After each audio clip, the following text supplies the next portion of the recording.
Welcome to Behind the ABA Talk podcast, where we have heart to heart conversations with ABA experts, thought leaders, and change makers.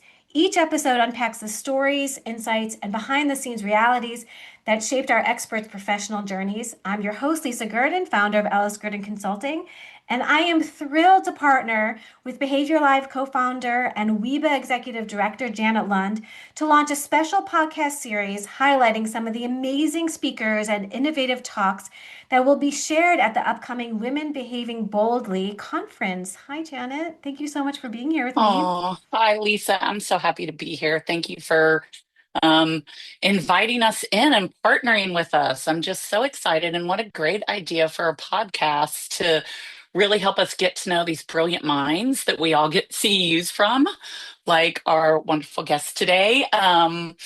And I just am so excited to learn more and hear more and just have really, like you said, intimate personal conversations about them and their sort of journey to being the baddies that they are, right? And Yeah. the shapers and change makers. So thanks for letting me be here. Yeah, absolutely. I learn so much every podcast I do, and just establish sort of deeper connections with people in the field, which is so nice. And we don't always have that opportunity. So I'm so glad that you can do this with me. Yes. Tell us, Janet, about the Women Behaving Boldly conference. Yeah. So WIBA is an organization, if you don't know of us, Women in Behavior Analysis is an organization that was started in 2017. And I was just an attendee that year, certainly not an executive director. Devin Sundberg was the executive director. And as We've started, it was just an annual conference. I don't say just, but it was an amazing annual conference in person, with the whole kind of vision to be acknowledging, uplifting, and supporting women in behavior analysis. And so as the organization grew, one of the things that Devin and Carrie Ann Van Hoover, who is still with WIBA as the conference director today and was with Devin in the early days, basically they decided that they wanted to see how do we make WIBA something that is year long, not just a conference, because WIBA is not a membership organization. You don't pay to become a member of WIBA, you just attend a conference. And so, really, the thought was, can we do something mid-year where we just make sure people are still getting the connection and the support and all the things that, really makes WIBA wonderful? And so, Women Behaving Boldly was just that kind of process. And in 2023, it was actually an in-person conference in Boston, which is amazing. But, we realized there's cost to that and lots of people can't fly. So then the thought became, why don't we make this second conference, Women Behaving Boldly, a virtual event? And so every year our conference has a different theme, but the Women Behaving Boldly, the theme is always the same. It's really acknowledging the ways that women behavior analysts show up with such passion and initiative and courage and take our science and just do bold, amazing things with it, right? So these are women who have voices and things to say. And it's just been this joy every year to think about who do we want to invite into this space? Because we certainly have invited speakers at our July conference. We've invited speakers, and then we have, just like any other conference, a call for papers. But the Women Behaving Boldly is invite only. So these are people that we really, as a WIBA organization, the advisory board, our conference committee, we say these are the women that we want to make sure people hear, because we can't. I mean, I can beg you to do a call for papers, Jaclyn, and probably will for the regular WIBA too. But with this one, it's the opportunity to say, this is a voice and this is a woman who we really believe is behaving boldly in our space and is making change. And you need to learn from them and you need to hear who these amazing women are. So we've got 22 incredible speakers this year. It's 2 days, two tracks of I know it's going to be laughter and maybe a few tears and just a whole lot of learning and brain building. So I'm just thrilled. I'm so excited about the event. I can't wait. Amazing, amazing. I love that we have this space. And for me too, it's an opportunity to be inspired, right? Like to hear from Absolutely. just amazing, colleagues who are doing it, who are just out there doing the work and being passionate about it. And I love it. And I think we have a discount that we can offer for people who listen to our podcast, right, Janet?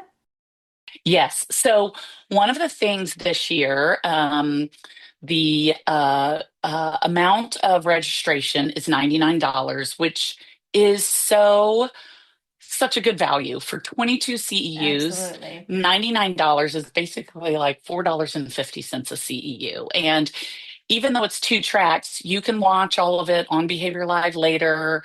We'll keep it up there for a year. So you'll have a year to go back and watch the ones that you didn't get to see. So you can absolutely do all 22 CEUs. Um, but it's $99 for that. And for just this podcast listening community, we want to have a discount code, which is podcast 88, because we want to take the $99 down to $88, which basically means each CEU is $4, which, I don't know where else you're going to get a CEU that at that cost. So I'm so excited to do it. Amazing, amazing. I'm really excited for the conference, and I'm really excited for our first guest here today, Dr. Jaclyn Leotta. Welcome. Thank you for being here. Yay. And Dr. Leotta is a Pennsylvania certified school psychologist and board certified behavior analyst with more than a decade of experience working in center-based public school programs, supporting students with complex emotional, behavioral, and developmental needs. Across her career, she has specialized in crisis prevention and response, staff coaching, and the implementation of evidence-based behavioral and instructional supports within highly structured, multidisciplinary educational environments. Dr. Leotta is deeply involved in school-wide systems development, where she creates and implements incident reporting protocols, cross-team communication systems, and behavior and safety data tracking infrastructures. She collaborates closely with administrators, mental health teams, and behavior support staff to ensure alignment between clinical practice, safety procedures, and instructional programming. Oh my gosh, Dr. Leotta, we could talk all day. I would love to hear more and more. But for this podcast, we are going to be talking about your Women Behaving Boldly talk. We are going to be examining a fluency-based framework for training school personnel in crisis prevention, de-escalation, and safety response skills using principles of precision teaching, performance feedback, and ongoing coaching. And I am so excited to hear more. But let's start by having you share with our community about your professional journey. You're doing so many things, and I'm so excited to hear. Thank you, Lisa. And thank you guys both, Jen and Lisa, for having me here today and creating this space. This is so beautiful. I am pumped. I'm excited. I can't even wait till January at this point. But thank you for having me today. So thank you for that introduction. I started out where a lot of us do in the field, a bachelor's in psychology, and then kind of like, what am I doing from here? So while I was figuring that out, I was in my master's program for counseling psychology. Also obtaining my school psychologist certification. I worked in the field as what was then called a TSS, now a BHT. That early work gave me a very real practical understanding of what behavior support looks like on the ground. So after that, I worked as a school psychologist full time for about 5 years. In that role, though, I was privileged to have behavior support as a core part of my responsibility of that entity. I was conducting those functional behavior assessments, developing positive behavior support plans, consulting with teams, supporting students with significant behavioral needs across all settings. So because that behavior piece was such a central part of my work as a school psychologist, pursuing my BCBA kind of felt like a natural progression rather than a shift. So I wanted a deeper training in behavioral analysis, stronger analytic tools, and a more precise framework to support both students and staff in those high stake moments. Um, After earning my BCBA at that point, I worked in a dual role, which I loved, both as a school psychologist and a behavior analyst, which really shaped how I think about behavior change at the individual classroom systems level. This is my first year that I'm actually primarily working in a BCBA role, and now my focus is more on crisis management, coaching. So this includes supporting staff and in the moment, leading debriefings after, providing targeted training and consultation for those higher need cases again, and just really digging into the data to guide those decision makings. What really inspired me to become a analyst is my exposure to those systems level work over time. Mm-hmm. So being in those different roles across that decade of experience, I've seen that for meaningful behavior change to occur, whether or with that student or with staff, those foundational systems have to be clear, have to be defined, and have to be consistent, right? If those systems aren't solid, even well developed, well-designed individual interventions have that limited impact. And I've learned that just from direct Mm-hmm. exposure and support. So it's very similar to those tiered frameworks we're all familiar with. If tier one isn't strong, like tier two and tier three supports don't stand a chance. So I've had the privileged opportunity to be involved in building and strengthening those systems at the ground level. And that continues to be what motivates my work and sits at the core of why I'm a behavior analyst. That's So, can I just amazing. say, like, when we talk about women behaving boldly, like, this is what I mean. So, taking our science into a space where humans are in crisis, right? Like, as any good behavior analyst, we want to come in prepped with everything, but even with every good intention that we have and every good system that we have, sometimes people go into crisis, right? And whether that's kids in schools or in private practice, but to think, Jaclyn, the way you have taken our science and precision teaching and the learning systems and saying, okay, when someone's in crisis, how do we respond? How do we build systems? Like, that's what I mean about women behaving boldly. It's not just, you know, a narrow look at a behavior plan. It's like taking this broad look at our science has something to say about this. And, I think about it and I'd love to hear from you, Jaclyn, how you find even taking your passion for behavior analysis and the things and you've got the degrees, the very advanced degrees to kind of know that. How do you make that digestible or sell it or like disseminate it to people who maybe aren't bought into ABA the way we all are? Like, I would love to just hear, what has that journey been like Right, for you? absolutely. I think my multiple hats has really lended a hand to me to kind of get that buy-in because buy-in's the most important piece of it. Also, me being more actively on the floor, hands-on, that type of stuff.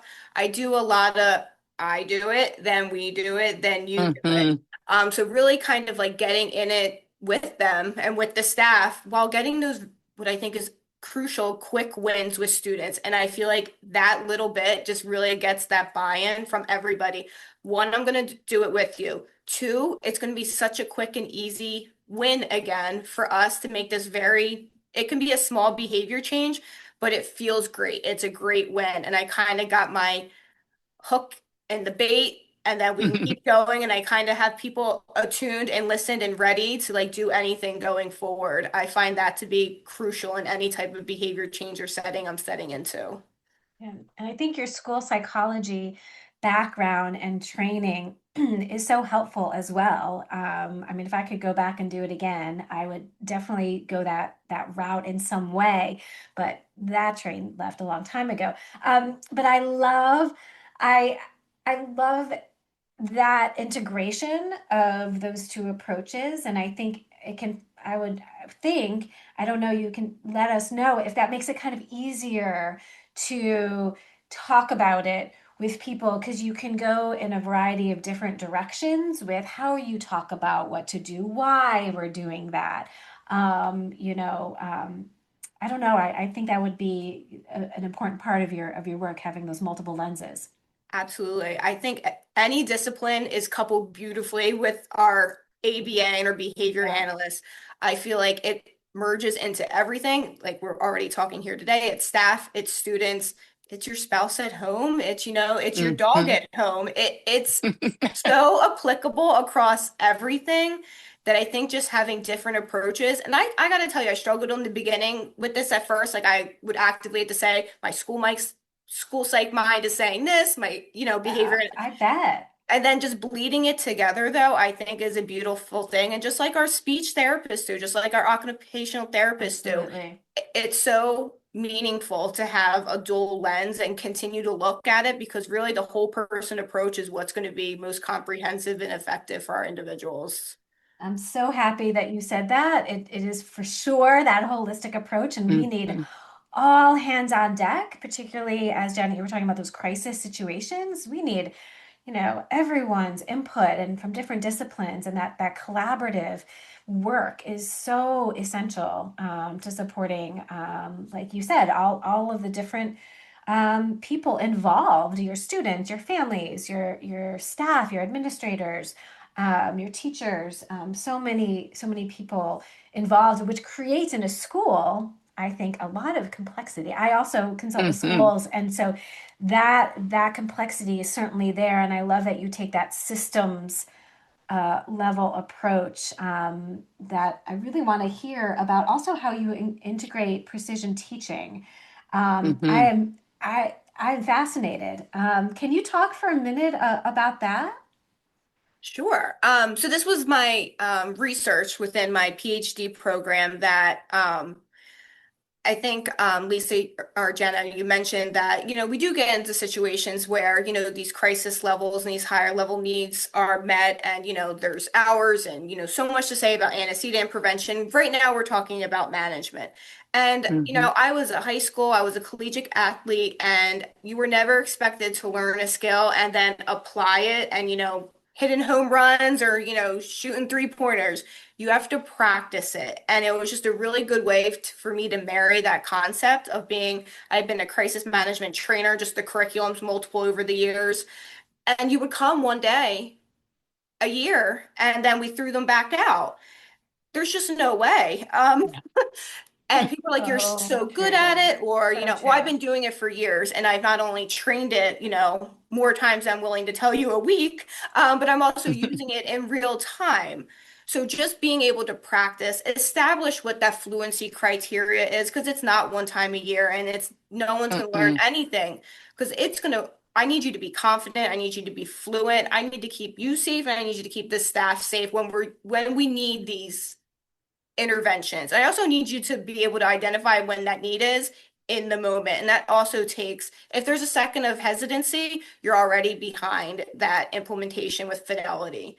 So just really practicing it, taking the time. I mean, staff training just can't be inconvenient. You need those resources up front, and you need to be able to have the patience, the time, and the resources to get it right the first time, not when we have to Mhm. retrain you when something happened. Okay, so I can't be the only person who heard you just drop a little nugget in there and not say anything else. Inquiring minds want to know. Can you tell us about I mean, not only are you super skilled at behavior analysis, you're a college athlete. Tell us that. What did you do? Yes, I did field hockey. Well, in high school, I did field hockey, basketball, and lacrosse.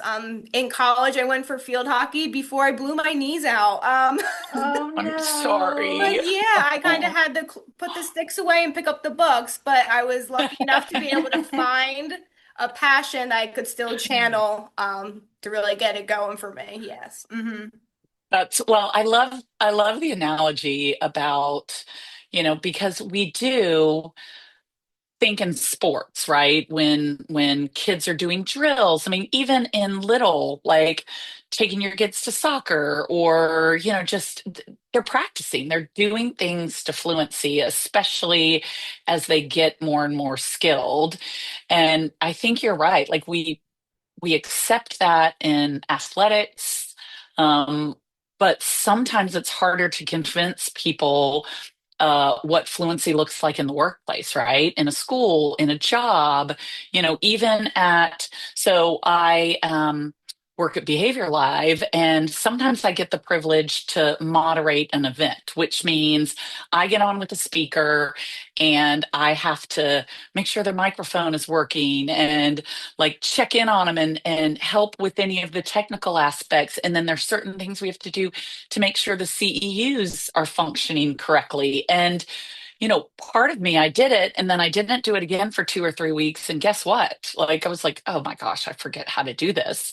And so, you pull out all your behavior analytic tools. So, of course, everyone teases me. There's another behavior analyst at Behavior Live, Dr. Sarah Lichtenberger, and we both started creating a bunch of task analyses because that's what you do as a behavior analyst, right? So I'm taking pictures of our system and like punch this at this time and do this. And so I laugh. And that tool for me was one way to start building my fluency, but a tool is not fluency, right? So, like when you think about developing that fluency with staff over and over, I mean, yes, it's certainly about those tools, but is there practice in what you're doing? Obviously, I know there's practice. You're a great behavior analyst, but can you describe that a little bit? Is it like BST when you're doing this? Is it you have to redo this training a certain amount of time? I'd love to just hear some of your thoughts on that are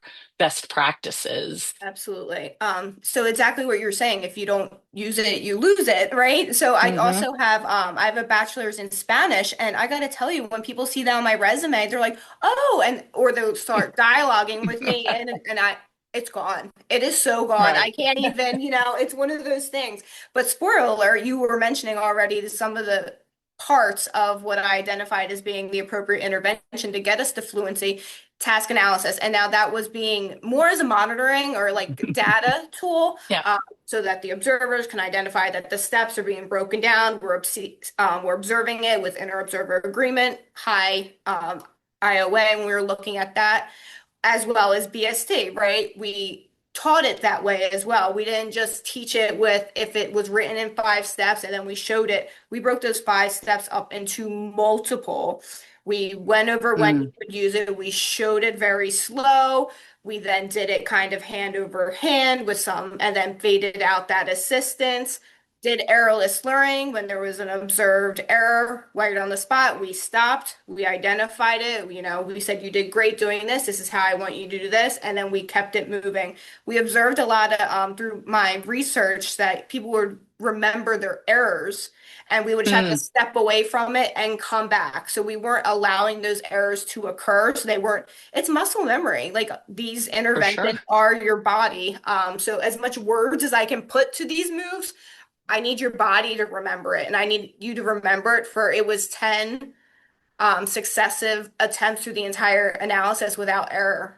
That we were Yep. deeming it at that point being it mastered, and then we could move on to a subsequent skill that would have the previous one be a prerequisite. So we also did that, like building upon each skill, and even putting around some like of why things are being taught this way. And we did confidence rating scales at the beginning of each Oh, intervention. cool.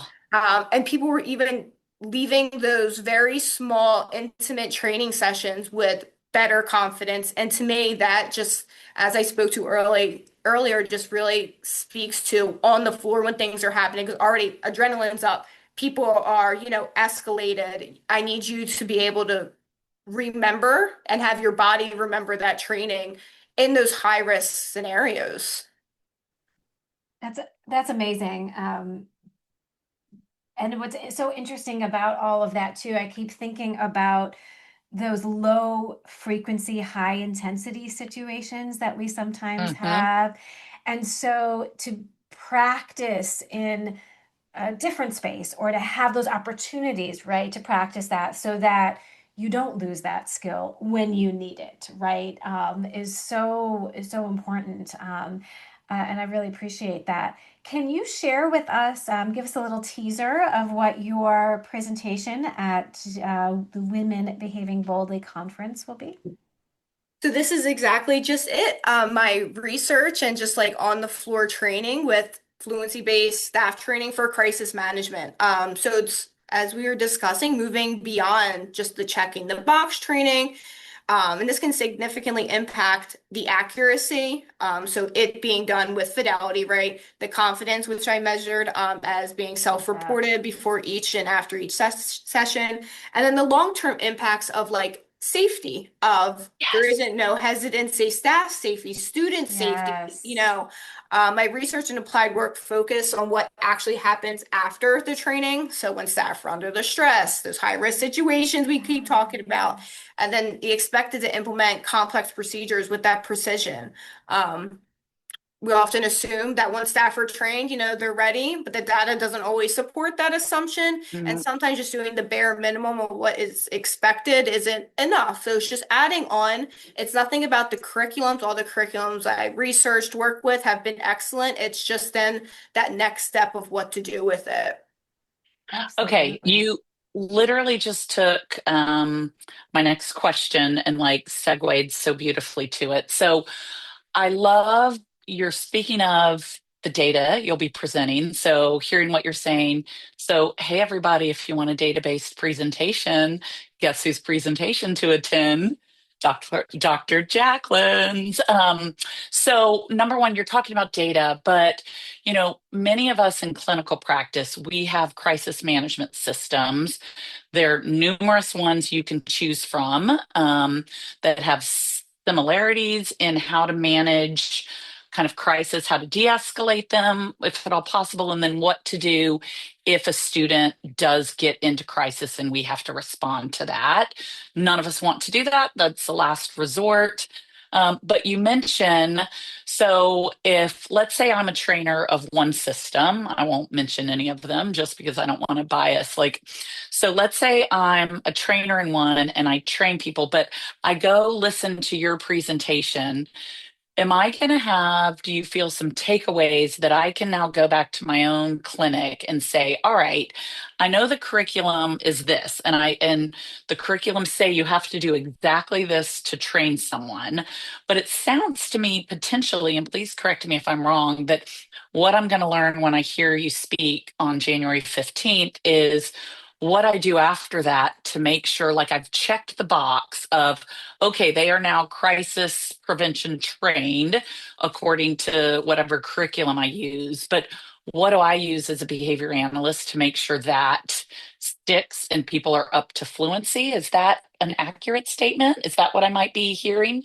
Absolutely. It's taken it just that one step further, what we can do as behavior analysts that are training anything. It's just how to some real takeaway tools that you can make sure that accuracy, fidelity, best case, not just what's required, how to take those things to true fluency, and we can really embody our Fluency. staff with better equipped tools. And when you talk about, sorry, Lisa, one more thing. And when you talk about um, this idea of keeping people safe, like it's not just our kids or adults that we have the privilege of working with, it's our team too, because everyone feels very vulnerable in one of these situations. And so how like aligned with who we are as behavior analysts and trying to really make the world a better place is it that you're kind of helping us learn to use our science to make our clients and our team just feel that much more confident and safe. So thank you for that good work. Absolutely. Thank you. And I love how you turned it back on us. Because that, right? Because that's right. Like if kids aren't doing what they need to do, if parents aren't quite buying in, if the staff are not fluent, right? And it's our job to figure out what we can do differently. And sometimes we need to call in other people, and sometimes, there are limits, certainly, but I love turning it back on us to say, okay, have Mhm. we done everything we can? What can we do next? And so I appreciate that. And I was thinking, I've been thinking as you're talking as well, that this approach has applicability for families and homes and thinking about how we kind of drop recommendations and then we come back to how to go and we don't build that fluency and parents are vulnerable and the capacity level of parents and staff varies and it's sometimes in the basement. And what do we do then? And so I'm so happy you're doing this work, and I'm so happy that you're going to be telling us more about it and sharing your data at the conference and in this podcast. And I'm wondering um, what you would tell your former behavior analyst self, having done all of this work, what would you go back and tell yourself? I believe I would tell my younger self, to intentionally seek out mentors and supervisors who challenge the way that I think. I think we have a pretty bad rep that, behavior analysts are the toolbox. We are, and I've never experienced that, to be honest. I heard about it. But every behavior analyst I talked to, worked with, took everyone into consideration and everything and always had that whole person approach that we started with this conversation with. So not just people who agree with me or validate my decision. Some of the most meaningful growth in my career has come from having thoughtful, sometimes uncomfortable conversations that Mm, pushed me to defend my reasoning, maybe look at data differently, or even just holistically reconsider my assumptions. That kind of intellectual challenge is healthy and it makes you a better behavior analyst and frankly person, right? I would For remind sure. myself that these conversations need to be both given and received with grace. Being challenged isn't about being right or wrong. It's about staying curious, open, respectful, even when the feedback does feel uncomfortable. So just learning how to offer that same kind of thoughtful challenge to others without ego is just as important in mhm, learning how to receive it. So working with a lot of staff, I would tell myself that staff behavior matters just as much as the client or student or individual behavior that we're directly supposed to be supporting or able to bill for, right? Early on, it's easy to focus almost exclusively on student outcomes, but over time, I've learned how that we can support, along with my research, train and communicate with staff directly determines whether any plan is implemented with integrity. So supporting staff with clarity, empathy, and realistic expectation just shouldn't be a soft skill. It's an ethical responsibility, and mhm. all of For this is a sure. work in progress. For I sure. also feel like good job you for being such a good, humble when you talk about getting feedback because given your earlier athletic hockey stick ability, I feel like your response to tough feedback could have been very much different because you obviously have skills in lots of things. So to come at it with such humility and such a growth mindset. Like I tease, but I just think that's the best way we can approach, right? To know we are always learning. And if we can be a learning organism and just kind of hear that feedback, take the feedback that's meaningful and actionable.